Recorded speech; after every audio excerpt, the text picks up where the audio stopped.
যেতে যেতে নজরে পড়ল শনিবারের হাট। সেদিন যে শনিবার ছিল ভুলেই গেছিলাম। হঠাৎ সোনাঝুরির পাশ দিয়ে যাওয়ার সময় এত লোকজন আর সুন্দর সুন্দর সব পসরা সাজিয়ে বসেছে, যেরকম বসে সবাই, ক্রেতা বিক্রেতার ভিড়।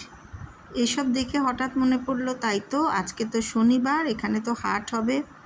আসলে রোদ বৃষ্টির এমন খেলা চলছে এখানে শান্তিনিকেতনে যে একবার এমন ঝেঁপে বৃষ্টি আসছে যে মনে হচ্ছে যে হাট বাজার বুঝি আর বসবেই না, আবার পরক্ষণেই কটকটে রোদ্দুর।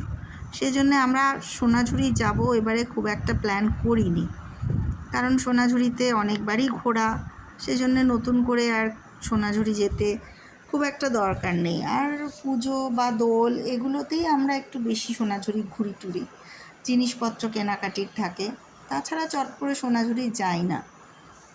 তো শনিবারের হাটের পাশ দিয়ে আমরা যাচ্ছিলাম আমার কুটির শ্রীনিকেতনে। বেশ ভালো লাগলো দেখতে, ভিড় কিন্তু জমজমাট, দারুণ ভিড় হয়েছিল। আর ফেরার পথে আমাদের আবার এই হাটটা পেরোতে হবে। আসলে আমার কুটিরের রাস্তাটা বেশ অনেকটা দূর, অনেকটাই যেতে হয়।